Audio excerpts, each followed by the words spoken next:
ठीक है।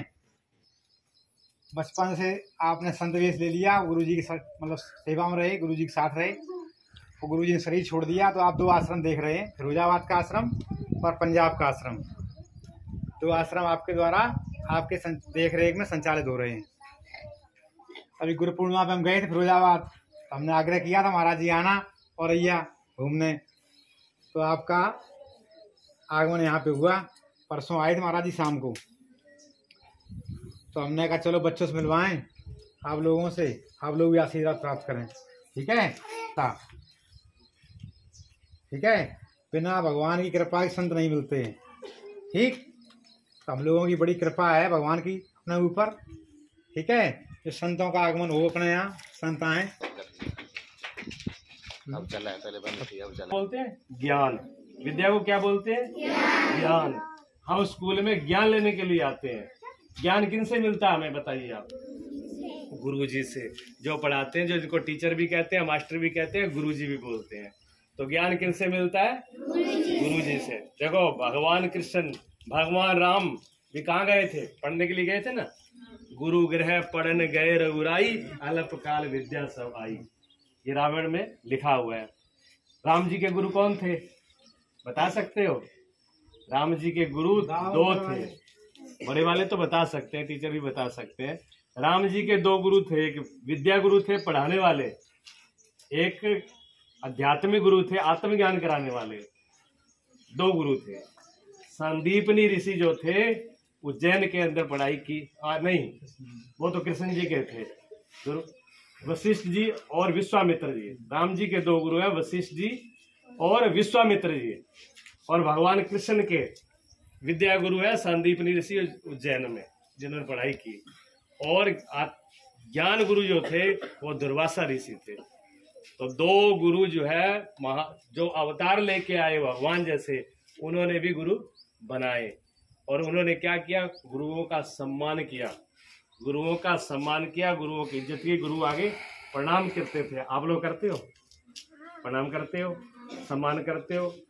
विद्या हमारे जीवन में कब काम करती है? जब हम गुरु का सम्मान करते हैं, तभी वो विद्या आगे जीवन में काम आती है। जो गुरु का सम्मान नहीं करते, विद्या लेना चाहते हैं, उनकी विद्या जीवन में काम नहीं आती है। ठीक है, सबसे पहले गुरु कौन है? जिनको आपको बिठाना, खिलाना, निलाना, कपड़े पहनना सिखाया, किसने सिखाया? माता पिता ने, मम्मी ने सिखाया, माँ ने सिखाया। पहली गुरु है माँ। इसलिए सुबह उठ करके माँ को हाथ जोड़ के, जो लड़के हैं वो तो अच्छे से दोनों हाथ नीचे कर, पैरों को, चरणों को संस्पर्श करके प्रणाम करना चाहिए। जो बेटे लोग हैं, बेटियों को हाथ जोड़ करके माता को प्रणाम खड़े खड़े कर लेना चाहिए। और दूसरे हैं गुरु हमारे पिता। इसलिए सबसे पहले तुमेव माता च पिता तुमेव, सबसे पहला प्रणाम जो होता है माता पिता को होता है। दूसरा जो है जो विद्या देने वाले गुरु होते हैं। तीसरे नंबर पर विद्या देने वाले गुरु, उनका प्रणाम होता है। इन तीन का जीवन में आदर करना चाहिए। एक और आपको बता दें, ज्योतिष शास्त्र जिन्होंने पढ़ा है, जहाँ आगे कभी पढ़ो आप, तो आपको एक बात ध्यान में रखना। मैंने ज्योतिष शास्त्र अध्ययन किया है, तो उसके अंदर ग्रह जो है 9 ग्रहों से सृष्टि चलती है। ये देखो, हम किसी चीज को माने न माने वो विषय एक अलग है, लेकिन प्रकृति किसी चीज को नकारा नहीं जा सकता। अच्छा, जितनी ब्रह्मांड के अंदर हवा जो है, ऑक्सीजन है, वो 2 है कि 1 है? बताइए आप पढ़ने वाले बच्चों, बड़े। पूरी ऑक्सीजन एक ही होती है कि 2 होती है? जिससे हम सांस ले रहे हैं 1 होती है ना। तो पूरे ब्रह्मांड की ऑक्सीजन 1 है। अच्छा, सूर्य 1 है कि 2 है? सूर्य 1 ही है, उसी के हम सब लोग पूरे ब्रह्मांड में प्रकाश ले रहे हैं। चंद्रमा 1 है कि 2 है? 1 ही है। ठीक है ना। तो पूरे सूर्यों से ही हम रोशनी ले रहे हैं। हमारे अंदर जो आंखों में देखने की शक्ति है, जो हमें सूर्य ताकत मिल रही है सूर्य से, वो 1 ही है। ठीक है। पूरी दुनिया से जो कुछ भी है, हमें प्राण हवा मिल रही है, वो प्राणवायु भी 1 है। इसलिए हम लोग पूरे ब्रह्मांड से जुड़े हुए हैं। पूरा ब्रह्मांड हमसे अलग नहीं है। तो जो 9 ग्रह हैं वो पूरे ब्रह्मांड को की शक्ति को चलाने वाले हैं। वो बहुत ऊपर है, वो यहाँ पास में नहीं है, बहुत दूर है। जैसे सूर्य बहुत दूर है, सूर्य ग्रह है, सूर्य बहुत दूर है, चंद्र ग्रह है, वो बहुत दूर है। लेकिन उसकी जो किरणें हैं, जो कनेक्शन है, वो हमसे जुड़ा हुआ है। अगर वो कनेक्शन कट जाए तो हमारा जीवन नहीं चलेगा। ठीक है ना। जैसे मोबाइल अब हमारे हाथ में यहाँ है, लेकिन इसका जो इंटरनेट है वो तो यहाँ पास में नहीं है ना, नेट बहुत दूर है, लेकिन वो नेट पूरी दुनिया से जुड़ा हुआ है और पूरी दुनिया से काम करता है। लेकिन उसका कनेक्शन अगर कट जाए, हट जाए, तो हमारा मोबाइल काम नहीं करेगा। इसी प्रकार जो ग्रह है वो एक नेट की तरह है, इंटरनेट है वो, उनसे हमारा जीवन चलता है। जिस ग्रह से, जिस इंटरनेट से हमारा कनेक्शन कम हो जाएगा, वो शक्ति हमारी कम हो जाती है। तो सूर्य हमारे जीवन को संचालित करता है, ताकत देता है, आत्म कारक है, बल देता है। देखने जितना सृष्टि की शुरुआत होती है सूर्य से होती है। सूर्य जैसे उदय होता है पूरी सृष्टि जग जाती है और सारे कार्य जो है उन्हें अपने आप शुरू हो जाते हैं। और सूर्य बलवान नहीं हो तो विद्या कम हो जाती है, पढ़ाई कम आती है। मान सम्मान कीर्ति में, विद्या में, पढ़ाई में और सरकारी नौकरी में लगने में दिक्कत होती है, जिसका सूर्य कमजोर होता है। और उसको बलवान करने के लिए क्या करना चाहिए? सबसे पहले पिता को प्रणाम करना चाहिए। पिता के प्रणाम से सूर्य बलवान हो जाता है और माँ के प्रणाम से चंद्रमा बलवान हो जाता है और गुरु के प्रणाम से बृहस्पति बलवान हो जाता है। बिल्कुल सीधा सा साधा उपाय है। और उसके बाद में क्या करना चाहिए? सबसे पहले प्रणाम करें, फिर नहाए धोए। दिनचर्या अच्छी होनी चाहिए। बिना मुंह धोए ऐसे खाना नहीं खाना चाहिए। स्कूल में नहा के आते हो बिना नहाए? सब लोग, आप भी नहाए? 2 छुट्टियां ऐसी कर ली नहा के आइए, काजल भी लगा के आएंगे काजल लगाना चाहिए। काजल लगाना बुरा नहीं है। देखो, काजल लगाने से हम पूरे दिन पढ़ते रहते हैं तो हमारी रोशनी कम होती है, तो काजल डेली लगाना चाहिए। पहले काजल डेली लगाते थे, इसलिए रोशनी 80 वर्ष 90 वर्ष तक उनके चश्मा नहीं लगता था। आजकल हमने छोड़ दिया, वो हो गए मॉडर्न हो गए ना, इन चीज़ों को छोड़ दिया। तिलक लगाना बुरा है, काजल लगाना बुरा है। क्या लगाओगे? तिलक लगाना चाहिए। किसका? चंदन का। इधर उधर नहीं। चंदन ठंडा होता है। ठंडा होने से हम पढ़ते हैं, तो जब हम गुरुकुल में पढ़ते थे तो हमको हर 2 घंटे बाद हमारे गुरु बोलते थे कि चंदन लगा के आओ माथे पे। हम घिसते थे लकड़ी को और लगा लेते थे। उससे क्या होता था, जो दिमाग में हीट आती थी, गर्मी आती थी, वो शांत हो जाती थी, याददाश्त बढ़ती थी। उससे जो याद करते वो याद बना रहता था और दिमाग गर्म नहीं होता था, ठंडा हो जाता था। संस्कृत भी पढ़ने में बहुत ताकत लगती है, ठीक है ना। इंग्लिश और हिंदी पढ़ना बहुत आसान है संस्कृत की बजाय। वो देव भाषा है, उसमें बहुत मेहनत करनी पड़ती है, व्याकरण भी उसका बड़ा है। तो ये पढ़ाई के लिए जो तिलक लगाना बुरा नहीं है, अच्छा है, ठीक है। काजल डालना भी अच्छा है। फिर नहा धो करके उसके बाद में क्या करो? सूर्य नमस्कार करो। थोड़ा थोड़ा योगासन करना चाहिए। क्या करना चाहिए? योगासन, सूर्य नमस्कार। एक कोई किसी ओंकार का, सूर्य नमस्कार का, कोई भी एक मंत्र का जाप कर ले। नहीं हो तो नमस्कार ही कर ले, योग कर ले। योग करने से क्या होता है? योग करने से क्या होता है बेटा? इधर ध्यान दीजिए। योग करने से ज्ञान बढ़ता है। योग करने से शरीर निरोगी रहता है। शरीर, मन और बुद्धि तीनों चीज क्या रहती है? निरोग रहती है। क्या निरोग का मतलब होता है? बीमार नहीं होगे। अच्छा ये बताओ, बीमार होना चाहते हो आप? नहीं चाहते ना? तो बीमार नहीं होना चाहते तो डेली स्नान करना और योगासन करना है। अच्छा, मोबाइल कितने लोग देखते हैं बताइए? मोबाइल कौन कौन देखता है आपने?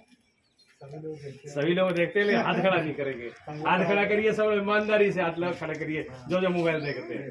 देखिए, पूरे कोई नहीं बचा जिसने मोबाइल ना देखता हो। टीचर नहीं देखते, टीचर इसलिए टीचर समझदार है ना। सब बेटा नीचे कर लो हाथ। देखो, मोबाइल देखना बुरा नहीं है। मैं मोबाइल का विरोधी नहीं है, मेरे पास भी मोबाइल है।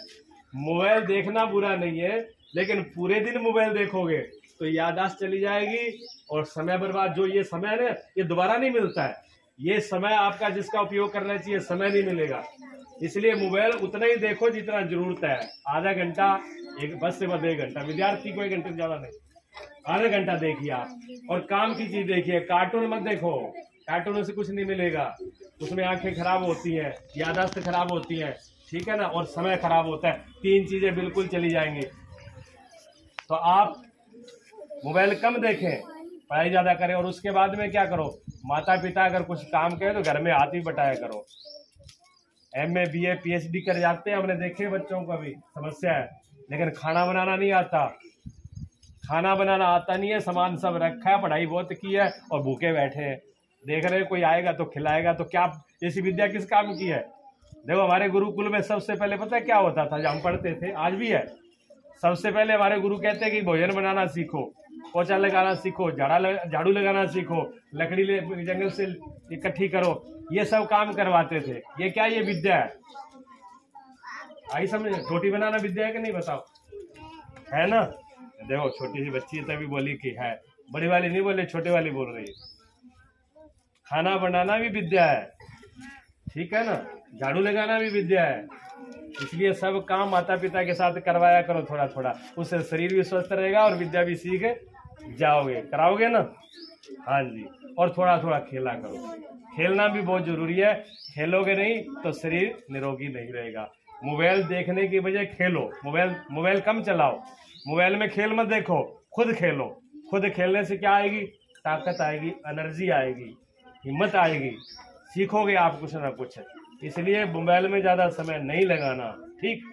और नाखून किसके बड़े हैं बताइए, नहीं है, शाबाश, आपके किसी के नहीं है, ये अच्छी बात है।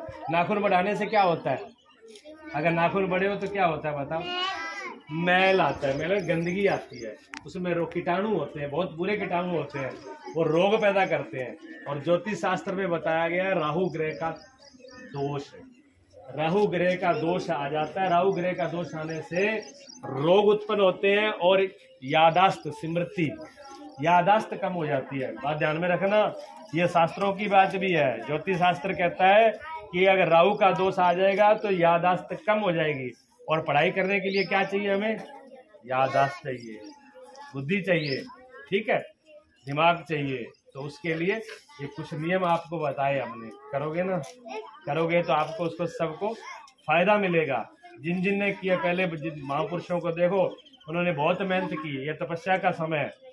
आप जितना तप कर लोगे, पढ़ाई कर लोगे, मेहनत कर लोगे, उतने ही क्या बनोगे, महान बनोगे। क्या बनना चाहते हो बताओ, महान। महान में क्या बनोगे, इंजीनियर बनोगे, डॉक्टर बनोगे, पायलट बनोगे कि बाबा बनोगे? अच्छा, बाबा कोई नहीं बनेगा बताइए, बाबा इतने बुरे हैं। अच्छा, आपके प्रदेश के मुख्यमंत्री कौन है बताइए? बाबा है, क्या नाम है बताइए, बड़े लोग बताओ। हाँ, पूरे आदर के, हाँ पूरे ऐसे माननीय पूज्य है योगी आदित्यनाथ जी हमारे देश के मुख्यमंत्री हैं। अच्छा, खराब है कि अच्छे हैं? तो अच्छे हैं तो आप बाबा क्यों नहीं बनना चाहते? आप भी तो बनो। बाबा नहीं बनेंगे, चलो कोई बात नहीं, डॉक्टर बनना, इंजीनियर बनना, अच्छे बनना, ठीक है। तो वो किससे बनोगे, पढ़ के तो बनोगे ना। इसलिए पढ़ाई करना है, सुबह जल्दी उठना है, प्रणाम करना है, योग करना है, मोबाइल कम देखना है और माता पिता की आज्ञा का पालन करना है, ठीक है। बोलिए जय हिंद, वंदे मातरम, वंदे मातरम, वंदे मातरम, ठीक है। होता है इतना बच्चे